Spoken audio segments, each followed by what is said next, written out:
पिण्डज प्रवरारूढ़ा चण्डकोपास्त्रकैर्युता प्रसादं तनुते मह्यं चंद्रघंटेति विश्रुता। नमस्कार मित्रों, राधे राधे। आपका मेरे चैनल पर एक बार फिर से स्वागत है। माता रानी की कृपा आप सभी भक्तजनों पर बनी रहे। मित्रों, माँ दुर्गा की तीसरी शक्ति का नाम चंद्रघंटा है और आज मैं आपको दुर्गा माता के इसी स्वरूप की कथा सुनाने जा रही हूँ। कथा के बाद हम चंद्रघंटा माता की पूजा की विधि भी जानेंगे, तो वीडियो के अंत तक बने रहिएगा और मेरे वीडियो को लाइक तथा अपने दोस्तों के साथ शेयर करना ना भूलिएगा। और चैनल पर नए हैं तो मेरे चैनल को सब्सक्राइब कीजिए ताकि आपका जीवन भक्ति कथाओं को सुनकर मंगलमय बना रहे। नवरात्रि उपासना में तीसरे दिन माँ चंद्रघंटा के विग्रह का पूजन आराधना किया जाता है। इनका यह स्वरूप परम शांतिदायक और कल्याणकारी है। इनके मस्तक में घंटे के आकार का अर्धचंद्र है, इसी कारण से इन्हें चंद्रघंटा देवी कहा जाता है। इनके शरीर का रंग स्वर्ण के समान चमकीला है। इनके 10 हाथ हैं। इनके 10 हाथों में खड्ग आदि शस्त्र तथा वाण आदि अस्त्र विभूषित हैं। इनका वाहन सिंह है।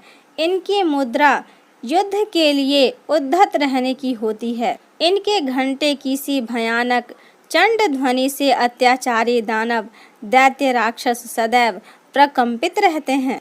नवरात्रि की दुर्गा उपासना में तीसरे दिन की पूजा का अत्यधिक महत्व है। इस दिन साधक का मन मणिपुर चक्र में प्रविष्ट होता है। माँ चंद्रघंटा की कृपा से उसे अलौकिक वस्तुओं के दर्शन होते हैं, दिव्य सुगंधों का अनुभव होता है तथा विविध प्रकार की दिव्य ध्वनियाँ सुनाई देती हैं। ये क्षण साधक के लिए अत्यंत सावधान रहने के होते हैं। माँ चंद्रघंटा की कृपा से साधक के समस्त पाप और बाधाएं विनष्ट हो जाती हैं। इनकी आराधना सद्य फलदायी है। इनकी मुद्रा सदैव युद्ध के लिए अभिमुख रहने की होती है, अतः भक्तों के कष्ट का निवारण ये अत्यंत शीघ्र कर देती हैं। इनका वाहन सिंह है, अतः इनका उपासक सिंह की तरह पराक्रमी और निर्भय हो जाता है। इनके घंटे की ध्वनि सदा अपने भक्तों की प्रेत बाधा आदि से रक्षा करती है। इनका ध्यान करते ही शरणागत की रक्षा के लिए इस घंटे की ध्वनि निनादित हो उठती है। दुश्मनों का दमन और विनाश करने में सदैव तत्पर रहने के बाद भी इनका स्वरूप दर्शक और आराधक के लिए अत्यंत सौम्यता एवं शांति से परिपूर्ण रहता है। इनकी आराधना से प्राप्त होने वाला एक बहुत बड़ा सद्गुण यह भी है कि साधक में वीरता निर्भयता के साथ ही सौम्यता एवं विनम्रता का भी विकास होता है। इनके मुख नेत्र तथा संपूर्ण काया में कांति गुण की वृद्धि होती है। स्वर में दिव्य अलौकिक माधुर्य का समावेश हो जाता है। माँ चंद्रघंटा के भक्त और उपासक जहाँ भी जाते हैं, लोग उन्हें देखकर शांति और सुख का अनुभव करते हैं। ऐसे साधक के शरीर से दिव्य प्रकाश युक्त परमाणुओं का अदृश्य विकिरण होता रहता है। यह दिव्य क्रिया साधारण चक्षुओं से दिखलाई नहीं देती, किंतु साधक और उसके संपर्क में आने वाले लोग इस बात का अनुभव भली भांति करते रहते हैं। हमें चाहिए कि अपने मन वचन कर्म एवं काया को विहित विधि विधान के अनुसार पूर्णतः परिशुद्ध एवं पवित्र करके माँ चंद्रघंटा के शरणागत होकर उनकी उपासना आराधना में तत्पर हों। उनकी उपासना से हम समस्त सांसारिक कष्टों से विमुक्त होकर सहज ही परम पद के अधिकारी बन सकते हैं। हमें निरंतर उनके पवित्र विग्रह को ध्यान में रखते हुए साधना की ओर अग्रसर होने का प्रयत्न करना चाहिए। उनका ध्यान हमारे इहलोक तथा परलोक दोनों के लिए परम कल्याणकारी और सद्गति को देने वाला है। नवरात्रि के तीसरे दिन सबसे पहले नहा धोकर पूजा घर साफ कर लें। देवी की स्थापित मूर्ति को गंगा जल से या फिर केसर और केवड़ा से स्नान कराएं। इसके उपरांत देवी को सुनहरे रंग के वस्त्र धारण कराएं। तदुपरांत देवी माँ को कमल और पीले गुलाब की माला अर्पित करें। फिर मिठाई, पंचामृत और मिश्री का भोग लगाएं। जो लोग दुर्गा पाठ करते हैं वो चालीसा, स्तुति अथवा सप्तशती का पाठ करें। माँ चंद्रघंटा की पूजा में भक्तों को पीत वस्त्र धारण करने चाहिए। माँ चंद्रघंटा को अपना वाहन सिंह बहुत ही प्रिय है, इसीलिए आप सुनहरे रंग के स्वच्छ वस्त्र पहनकर भी पूजा कर सकते हैं। माँ को सफ़ेद चीज़ों का भोग लगाना चाहिए। इनमें खीर या फिर सफ़ेद बर्फी ले सकते हैं। आप माँ को शहद का भोग लगा सकते हैं। अब दुर्गा सप्तशती के तीसरे तथा चौथे अध्याय का श्रवण कीजिए। जगदम्बा के श्री अंगों की कांति उदय काल के सहस्त्रों सूर्यों के समान है। वे लाल रंग की रेशमी साड़ी पहने हुए हैं। उनके गले में मुंडमाला शोभा पा रही है। दोनों स्तन पर रक्त चंदन का लेप लगा है। वे अपने कर कमलों में जप मालिका, विद्या और अभय तथा वर मुद्राएं धारण किए हुए हैं। 3 नेत्रों से सुशोभित मुखार विंद की बड़ी शोभा हो रही है। उनके मस्तक पर चंद्रमा के साथ ही रत्नमय मुकुट बंधा है तथा वे कमल के आसन पर विराजमान है। ऐसी देवी को मैं भक्तिपूर्वक प्रणाम करती हूँ। ऋषि कहते हैं, दैत्यों की सेना को इस प्रकार तहस नहस होते देख महादैत्य सेना का पति चिछुर क्रोध में भरकर अंबिका से युद्ध करने के लिए आगे बढ़ा। वह असुर रणभूमि में देवी के ऊपर इस प्रकार बाणों की वर्षा करने लगा जैसे बादल मेरुगिरी के शिखर पर पानी की धार बरसा रहा हो। तब देवी ने अपने बाणों से उसके वान समूह को अनायास ही काटकर उसके घोड़ों और सारथी को भी मार डाला। साथ ही उसके धनुष तथा अत्यंत ऊंची ध्वजा को तत्काल काट गिराया। धनुष कट जाने पर उसके अंगों को अपने वानों से बीध डाला। धनुष, रथ, घोड़े और सारथी के नष्ट हो जाने पर वह असुर ढाल और तलवार लेकर देवी की ओर दौड़ा। उसने तीखी धार वाली तलवार से सिंह के मस्तक पर चोट करके देवी की बाईं भुजा में बड़े वेग से प्रहार किया। राजन, देवी की बाह पर पहुंचते ही वह तलवार टूट गई। फिर तो क्रोध से लाल आंखें करके उस राक्षस ने शूल हाथ में लिया और उसे उस महादैत्य ने भगवती भद्रकाली के ऊपर चलाया। वह शूल आकाश से गिरते हुए सूर्यमंडल की भांति अपने तेज से प्रज्वलित हो उठा। उस शूल को अपनी ओर आते देख देवी ने भी शूल का प्रहार किया। उससे राक्षस के शूल के सैकड़ों टुकड़े हो गए। साथ ही महादैत्य चिछुर की भी धज्जियां उड़ गई। वह प्राणों से हाथ धो बैठा। महिषासुर के सेनापति उस महापराक्रमी चिछुर के मारे जाने पर देवताओं को पीड़ा देने वाला चामर हाथी पर चढ़कर आया। उसने भी देवी के ऊपर शक्ति का प्रहार किया, किंतु जगदम्बा ने उसे अपने हुंकार से ही आहत एवं निष्प्रभ करके तत्काल पृथ्वी पर गिरा दिया। शक्ति टूटकर गिरी हुई देख चामर को बड़ा क्रोध आया। अब उसने शूल चलाया, किंतु देवी ने उसे भी अपने वाणों द्वारा काट डाला। इतने में ही देवी का सिंह उछलकर हाथी के मस्तक पर चढ़ बैठा और उस दैत्य के साथ खूब जोर लगाकर बाहु युद्ध करने लगा। वे दोनों लड़ते लड़ते हाथी से पृथ्वी पर आ गए और अत्यंत क्रोध में भरकर एक दूसरे पर बड़े भयंकर प्रहार करते हुए लड़ने लगे। तदंतर सिंह बड़े वेग से आकाश की ओर उछला और उधर गिरते समय उसने पंजों की मार से चामर का सिर धड़ से अलग कर दिया। इसी प्रकार उदग्र भी शिला और वृक्ष आदि की मार खाकर रणभूमि में देवी के हाथ से मारा गया तथा कराल भी दांतों, मुक्कों और थप्पड़ों की चोट से धराशायी हो गया। क्रोध में भरी हुई देवी ने गदा की चोट से उद्धत का कचूमर निकाल दिया। भेदपाल से वास्कल को तथा वानों से ताम्र और अंधक को मौत के घाट उतार दिया। 3 नेत्रों वाली परमेश्वरी ने त्रिशूल से उग्रास्य, उग्रवीर्य तथा महाहनु नामक दैत्यों को मार डाला। तलवार की चोट से विडाल के मस्तक को धड़ से काट गिराया। दुर्धर और दुर्मुख इन दोनों को भी अपने वानों से यमलोक भेज दिया। इस प्रकार अपनी सेना का संहार होता देख महिषासुर ने भैंसे का रूप धारण करके देवी के गणों को त्रास देना आरंभ किया। किन्हीं को थुथुन से मारकर, किन्हीं के ऊपर खुरों का प्रहार करके, किन्हीं किन्हीं को पूंछ से चोट पहुंचाकर, कुछ को सींगों से विदीर्ण करके कुछ गणों को वेग से, किन्हीं को सिंहनाद से, कुछ को चक्कर देकर और कितनों को निःश्वास वायु के झोंके से धराशायी कर दिया। इस प्रकार गणों की सेना को गिराकर वह असुर महादेवी के सिंह को मारने के लिए झपटा। इससे जगदम्बा को बड़ा क्रोध हुआ। उधर पराक्रमी महिषासुर भी क्रोध में भरकर धरती को खुरों से खोदने लगा तथा अपने सींगों से ऊंचे ऊंचे पर्वतों को उठाकर फेंकने और गरजने लगा।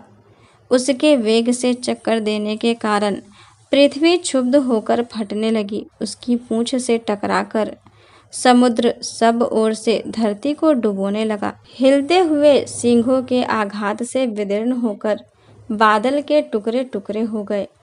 उसके श्वास की प्रचंड वायु के वेग से उड़े हुए सैकड़ों पर्वत आकाश से गिरने लगे। इस प्रकार क्रोध में भरे हुए उस महादैत्य को अपनी ओर आते देख चंडिका ने उसका वध करने के लिए महान क्रोध किया। उन्होंने पास फेंककर उस महान असुर को बांध लिया। उस महासंग्राम में बंध जाने पर उसने भैंसे का रूप त्याग दिया और तत्काल सिंह के रूप में वह प्रकट हो गया।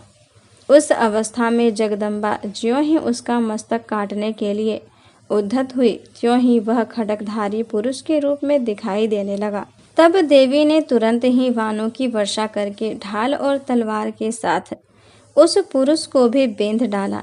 इतने में ही वह महान गजराज के रूप में परिणत हो गया तथा अपनी सूंड से देवी के विशाल सींग को खींचने और गरजने लगा। खींचते समय देवी ने तलवार से उसकी सूंड काट डाली। तब उस महादैत्य ने पुनः भैंसे का शरीर धारण कर लिया और पहले की भांति चराचर प्राणियों सहित तीनों लोगों को व्याकुल करने लगा। तब क्रोध में भरी हुई जगन माता चंडिका बारंबार उत्तम मधु का पान करने तथा लाल आंखें करके हंसने लगी। उधर वह बल और पराक्रम के मद से उन्मत्त हुआ राक्षस गरजने लगा और अपने सींगों से चंडी के ऊपर पर्वतों को फेंकने लगा।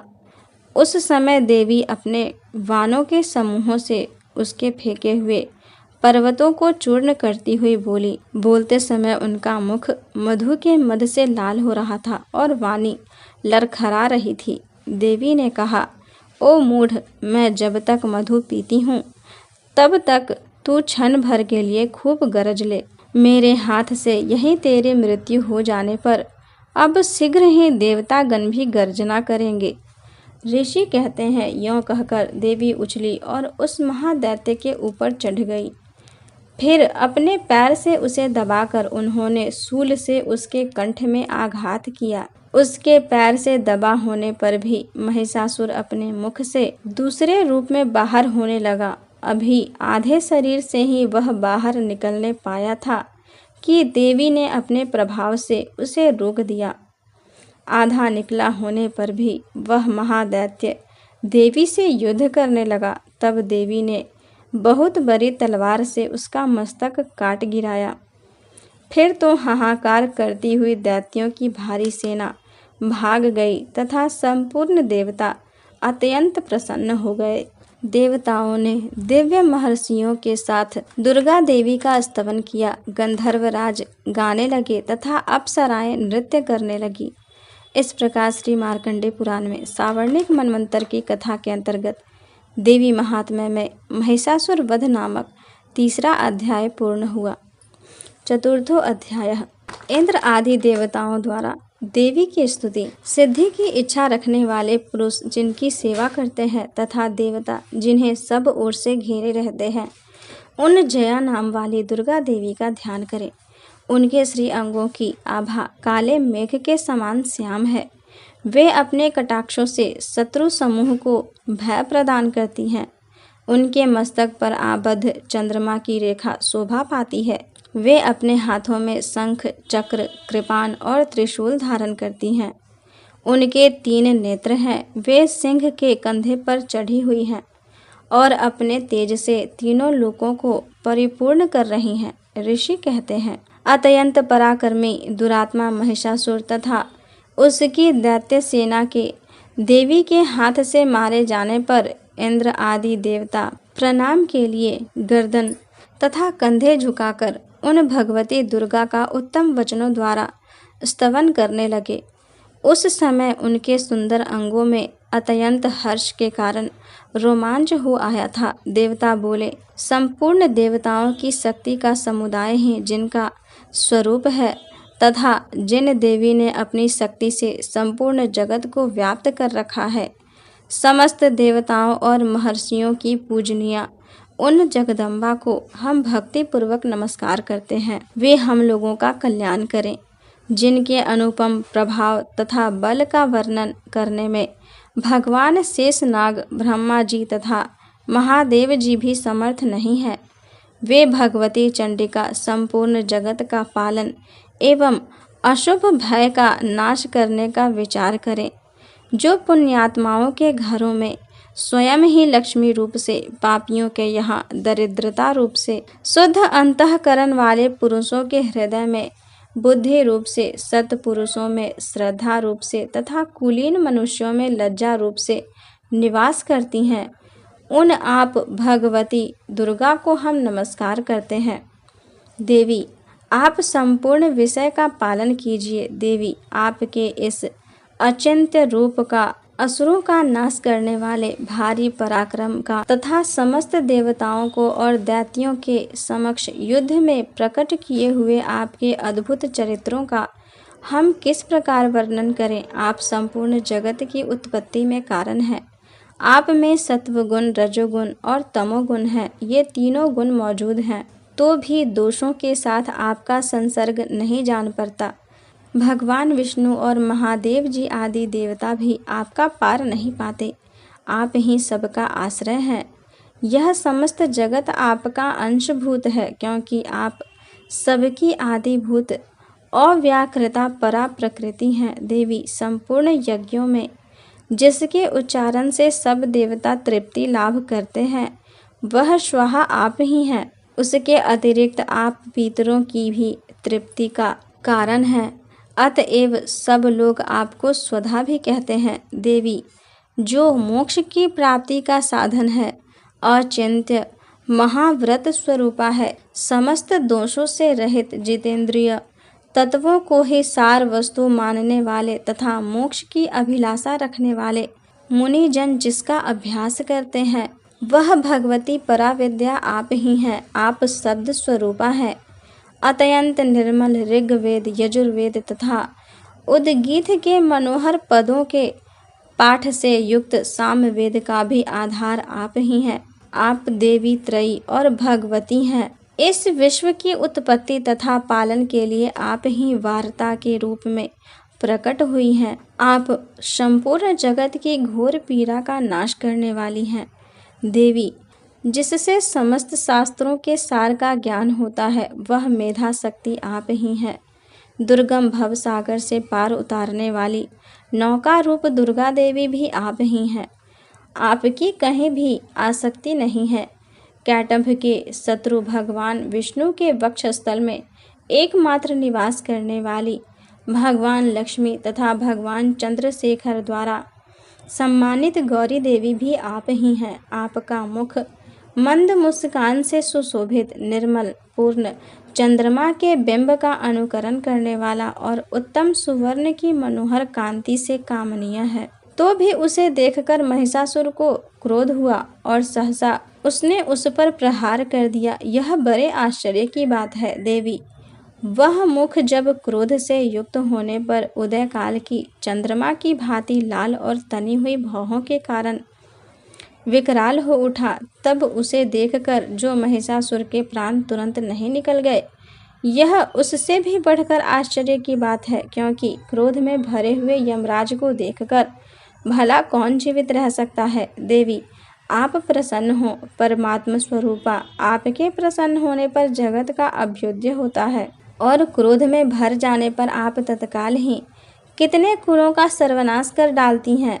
यह बात अभी अनुभव में आई है, क्योंकि महिषासुर की यह विशाल सेना क्षण भर में आपके कोप से नष्ट हो गई। सदा अभ्युदय प्रदान करने वाली आप जिन पर प्रसन्न होती हैं, वे ही देश में सम्मानित हैं।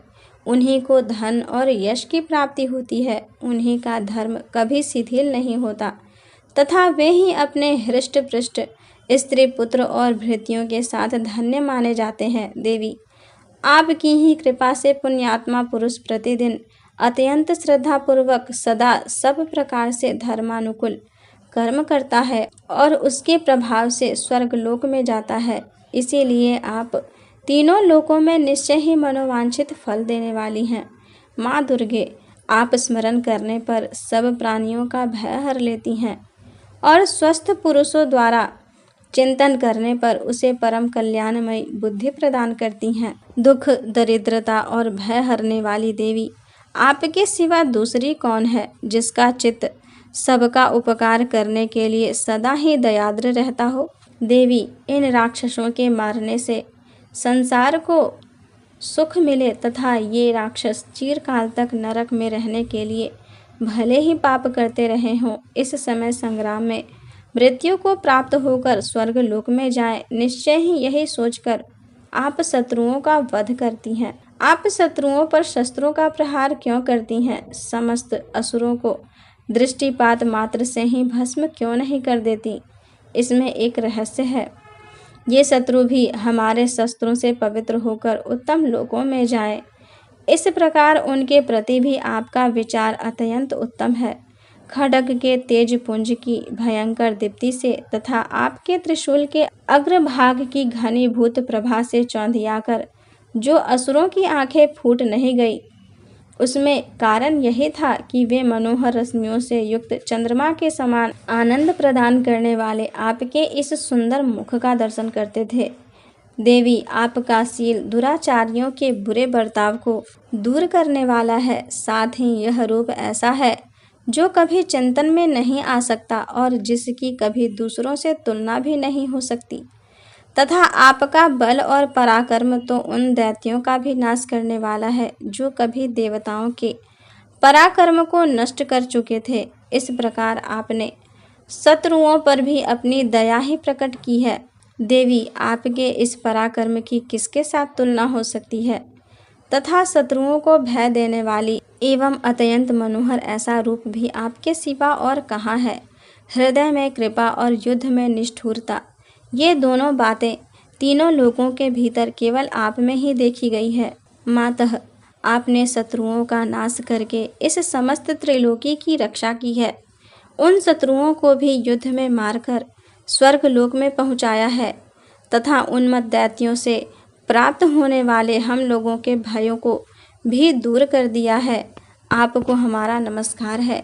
देवी, आप शूल से हमारी रक्षा करें। अंबिके, आप खड्ग से भी हमारी रक्षा करें तथा घंटा की ध्वनि और धनुष के टंकार से भी आप हम लोगों की रक्षा करें। चंडी के पूर्व, पश्चिम और दक्षिण दिशा में आप हमारी रक्षा करें तथा ईश्वरी, अपने त्रिशूल को घुमाकर आप उत्तर दिशा में भी हमारी रक्षा करें। तीनों लोकों में आपके जो परम सुंदर तथा अत्यंत भयंकर रूप विचरते रहते हैं, उनके द्वारा भी आप हमारी तथा इस भूलोक की रक्षा करें। अंबिके, आपके कर पल्लवों में शोभा पाने वाले खड्ग, शूल और गदा आदि जो जो अस्त्र हों, उन सब के द्वारा आप सब ओर से हम लोगों की रक्षा करें। ऋषि कहते हैं, इस प्रकार जब देवताओं ने जगन माता दुर्गा की स्तुति की और नंदन वन के दिव्य पुष्पों एवं गंध, चंदन आदि के द्वारा उनका पूजन किया, फिर सबने मिलकर जब भक्ति पूर्वक दिव्य धूपों की सुगंध निवेदन की, तब देवी ने प्रसन्न वदन होकर प्रणाम करते हुए सब देवताओं से कहा। देवी बोली, देवताओं, तुम सब लोग मुझसे जिस वस्तु की अभिलाषा रखते हो उसे मांगो। देवता बोले, भगवती, हमारी सब इच्छा पूर्ण कर दी, अब कुछ भी बाकी नहीं है, क्योंकि हमारा यह शत्रु महिषासुर मारा गया। महेश्वरी, इतने पर भी यदि आप हमें और वर देना चाहती हैं तो हम जब जब आपका स्मरण करें तब तब आप दर्शन देकर हम लोगों के महान संकट दूर कर दिया करें तथा प्रसन्न मुखी अंबिके, जो मनुष्य इन स्त्रोतों द्वारा आपकी स्तुति करें उसे वित्त, समृद्धि और वैभव देने के साथ ही उसकी धन और स्त्री आदि संपत्ति को भी बढ़ाने के लिए आप सदा हम पर प्रसन्न रहें। ऋषि कहते हैं, राजन, देवताओं ने जब अपने तथा जगत के कल्याण के लिए भद्रकाली देवी को इस प्रकार प्रसन्न किया, तब वे तथास्तु कहकर वहीं अंतर्ध्यान हो गईं। इस प्रकार पूर्व काल में तीनों लोकों का हित चाहने वाली देवी जिस प्रकार देवताओं के शरीर से प्रकट हुई थी, वह सब कथा मैंने कह सुनाई। अब पुनः देवताओं द्वारा उपकार करने वाली वे देवी दुष्ट दैत्यों तथा शुंभ निशुंभ का वध करने एवं सब लोगों की रक्षा करने के लिए गौरी देवी के शरीर से जिस प्रकार प्रकट हुई थी, वह प्रसंग मेरे मुख से सुनो, मैं उसका तुमसे यथावत वर्णन करता हूँ।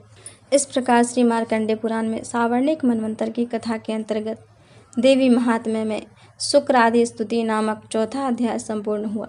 हमारे साथ वीडियो में अंत तक जुड़े रहने के लिए धन्यवाद। आपका तथा आपके परिवार का दिन शुभ हो तथा आपकी समस्त बाधाएं माता रानी की कृपा से दूर होती रहें और आपका जीवन मंगलमय बना रहे। मिलते हैं अगले वीडियो में, तब तक के लिए धन्यवाद।